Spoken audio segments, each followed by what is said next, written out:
India ఈ test మ్యాచ్కి 4 changes చేశారు. Are the right changes? Toss మరొకసారి ఓడిపోయారు. 5 కన్సిక్యూటివ్ టాస్ ఇండియా ఓడిపోయారు టెస్ట్ మ్యాచెస్లో, including this test match. And finally Karun నాయర్కి ఆపర్చునిటీ దొరికింది. అద్భుతంగా ఆడాడు.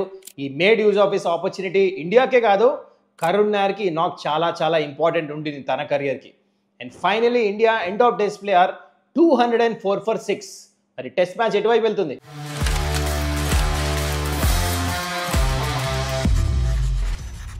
నమస్కారం, వెల్కమ్ టు సుమన్స్ డకౌట్. ఇప్పుడు టైం ఎంతో తెలుసా? రాత్రి 1. మరి మీ గురించి నేను ఇంట్రెస్టింగ్ వీడియోస్ చేస్తున్నా కదా, మరి మీరు నా గురించి ఒక్కటే పని చేయాలి. అదేంటి? ఆ సబ్స్క్రైబ్ బటన్ నొక్కేసేయండి అంతే. ప్రతిరోజు 8 AM కల్లా ఇలాంటి ఇంట్రెస్టింగ్ వీడియోస్ మీ ముందు ఉంటాయి. ఓకే, చలో ఆ బటన్ అయితే నొక్కేసేయండి. Let's start off with this test match. చాలా ఇంట్రెస్టింగ్గా జరుగుతుంది. Day 1 of 5th test match. అయితే ఫస్ట్ ఎక్కడ స్టార్ట్ చేద్దాం? నాకు కరుణ్ నాయర్తో స్టార్ట్ చేయాలనిపిస్తుంది, ఎందుకంటే అలాంటి నాక్ ఆడాడు. మరి ఇంట్రెస్టింగ్ ఏంటంటే ఫస్ట్ అసలు కరుణ్ నాయర్కి ఆపర్చునిటీ దొరుకుతాడు. మీరు ఎక్స్పెక్ట్ చేశారా కరుణ్ నాయర్కి దొరుకుతుందని? ఏమంటారు? కింద కమెంట్ చేయండి. అసలు మీరు ఎక్స్పెక్ట్ చేశారా? ఎనీవేస్, కరుణ్ నాయర్ గురించి మాట్లాడాలంటే 8 mm గ్రాస్ ఉంది పిచ్ మీద. ఈ 5 టెస్ట్ మ్యాచ్లో this was the fastest, greenest, spiciest, fast bowling friendly pitch ఉండింది ఇది. కరుణ్ నాయర్ మాత్రము డొమెస్టిక్ క్రికెట్లో ఇప్పుడున్న బ్యాటింగ్ లాట్లో అందరికంటే హైయెస్ట్ రన్స్ ఉన్న 8600+ రన్స్. ఆ అనుభవం మొత్తం కనిపించింది. Solid defence, backward, frontward, well left, చాలా మంచిగా ఆడాడు. ఇనిషియల్లీ వికెట్స్ పడిపోయిన తర్వాత నెంబర్ 5 వచ్చి తర్వాత కూడా. సో సూపర్ నాక్. ఐ హోప్ ఈ కంటిన్యూస్ లైక్ దిస్. ఇట్లానే పెద్ద స్కోర్ కొట్టాలి, ఎందుకంటే ఇండియాకి చాలా ఇంపార్టెంట్. వేరే బ్యాటర్స్ లేరు ఇంకా. So that is Karun Nair for you. So ఇంకేది మాట్లాడాలి హైలైట్స్ ఆఫ్ డే 1 అంటే? Playing 11. No no no no no దానికంటే ముందు ఇంకోటి మాట్లాడాలి. హైలైట్ ఆఫ్ ద డే ఏంటంటే 5 టాస్లు ఓడిపోయాడు కన్సిక్యూటివ్ ఈ సిరీస్లో మొత్తము. అండ్ చూడండి, కెప్టెన్ గిల్ నిజంగా ఇది మాత్రం దురదృష్టం అనాలా, ఏమనాలా, ఏమంటారు? అసలు ఇన్ని టాస్లు ఓడిపోతారా? ఈ టాస్ చాలా ముఖ్యం ఇండియాకి. ఈ సిరీసే కాదు, 15 టాస్లు ఇండియా ఓడిపోయారు ఆన్ ట్రాట్. రోహిత్ శర్మ, సూర్యకుమార్ అందరు కలిపి, అన్ని ఫార్మాట్స్ కలిపి 15 టాసెస్ కన్సిక్యూటివ్లీ ఇండియా టాస్ ఓడిపోయారు. ఈ 5 టెస్ట్ మ్యాచెస్ గిల్ ఓడిపోయాడు. దీన్ని కూడా కాంట్రిబ్యూట్ చేశాడు. ఇదైతే ఒక వేరే లెవెల్. ఇదైతే అసలు ఎట్లా ఎక్స్ప్లెయిన్ చేయాలో కూడా అర్థం కావట్లే. That is about the toss. And ఇంకో ఇంట్రెస్టింగ్ థింగ్ ఈ డే 1లో జరిగింది ఏంటంటే ప్లేయింగ్ 11 4 చేంజ్లు చేసుకొని వచ్చారు. రిషబ్ పంత్ ప్లేస్లో ధ్రువ్ జురేల్. ఓకే ఫైన్, మనకు ముందే తెలుసు అది అవుతుందని. నెక్స్ట్ ఏమో ఫాస్ట్ బౌలర్ బూమ్రాకి రెస్ట్ ఇచ్చారు. 3 టెస్ట్ మ్యాచ్లు ఆడతాడని చెప్పారు. Work close management. ఓకే, బూమ్రాకి రెస్ట్ ఇచ్చారు, నో ప్రాబ్లం. తన ప్లేస్లో హర్షదీప్ అనుకున్నా, కానీ ప్రసిద్ధ్ కృష్ణ వచ్చాడు.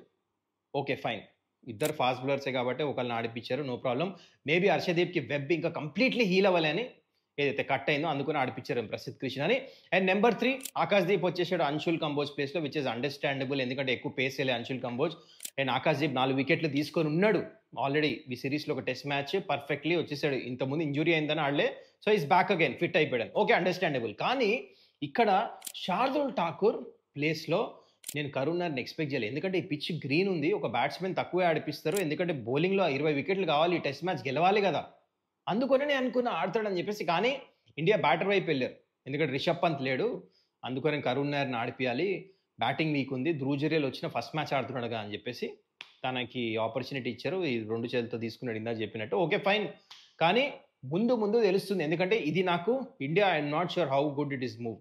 బ్యాటింగ్లో కరుణ్ నాయర్ రన్స్ కొడుతున్నాడు, కానీ బౌలింగ్లో 20 వికెట్లు ఎట్లా తీస్తారు? ముగ్గురే ఫాస్ట్ బౌలర్స్ ఉన్నారు. ఈ పిచ్లో ఫుల్ హెల్ప్ ఉంది. అండ్ సిరాజ్ మే ఇంతకుముందు చాలా ఓవర్స్ వేసేస్తున్నాడు. మొత్తం 4 టెస్ట్ మ్యాచ్లో 3 రోజులు గ్యాపే ఉంది, టెస్ట్ మ్యాచ్ ఆడుతున్నాడు. బ్రేక్ డౌన్ అవుతే ఆకాశ్దీప్ ఆల్రెడీ ఇంజురీ వల్ల ఒక మ్యాచ్ ఆడలే ఈ సిరీస్లో, తనకు బ్రేక్ డౌన్ అవుతే ఎవరు వేస్తారు బౌలింగ్? ఇంకో బౌలరే లేడు ఫాస్ట్ బౌలింగ్ వేస్తే. ముగ్గురే ఉన్నారు. ప్రసిద్ధ్ కృష్ణ రన్స్ ఎక్కువ ఇస్తాడు మనకు తెలుసు. అట్లాగాని రన్స్ ఇస్తే ఈ టెస్ట్ మ్యాచ్ చాలా డిఫికల్ట్ ఉండబోతుంది. బౌలింగ్లో మరి ఎట్లా మేనేజ్ చేస్తారో. ఇంగ్లాండ్ ఆల్రెడీ మంచి ఫామ్లో ఉన్నాడు, జో రూట్ వాళ్ళందరూ ఓపెనర్స్ అందరూ. చూద్దాం మరి ఏమవుతుందో. Let's hope for the best, fingers crossed. కానీ ప్లేయింగ్ 11లో నాకు అనిపించింది ఇంకో ఎక్స్ట్రా ఫాస్ట్ బౌలర్ ఆడాల్సింది somehow, but they couldn't do it. And okay, that is interesting thing playing 11. మరి మీరేమంటారు ఈ ప్లేయింగ్ 11 గురించి? ఐ వాంట్ యువర్ థాట్స్ కింద కమెంట్ చేయండి. అండ్ ఫైనలీ ఇంకో ఏం మాట్లాడాలంటే, ఈ పిచ్లో ఎట్లయితే ఇంగ్లాండ్ బౌలర్స్ వేశారో, 2 బౌలర్స్ మంచిగా వేశారు, ఎట్కిన్సన్ ఇంకా వోక్స్.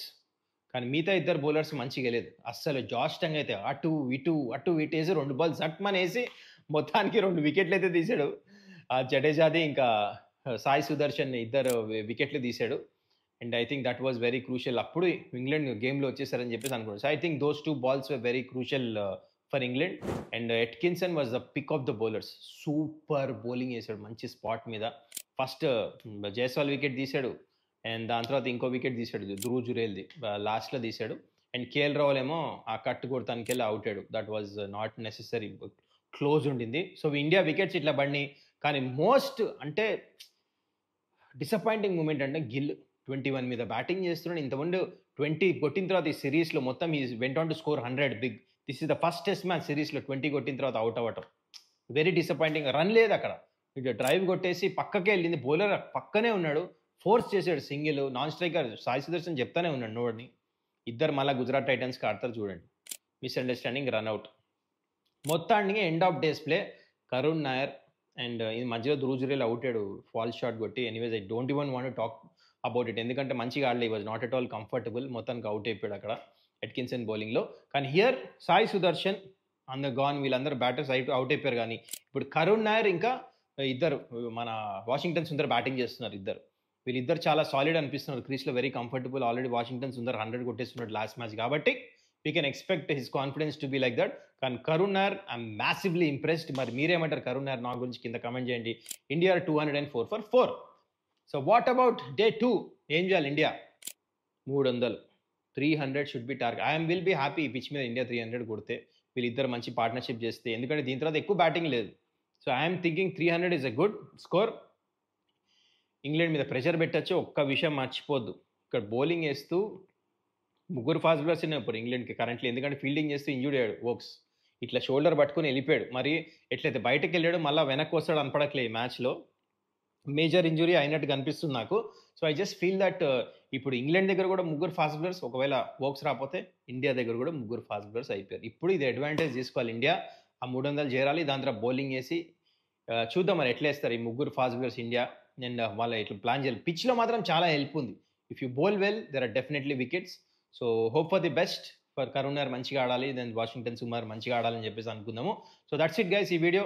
అండ్ ఇంకా ఈ వీడియోని సబ్స్క్రైబ్ చేసుకోకపోతే కైండ్లీ డూ దట్. ఇంకెందుకు ఆలస్యం, మమ్మీ వస్తున్నా.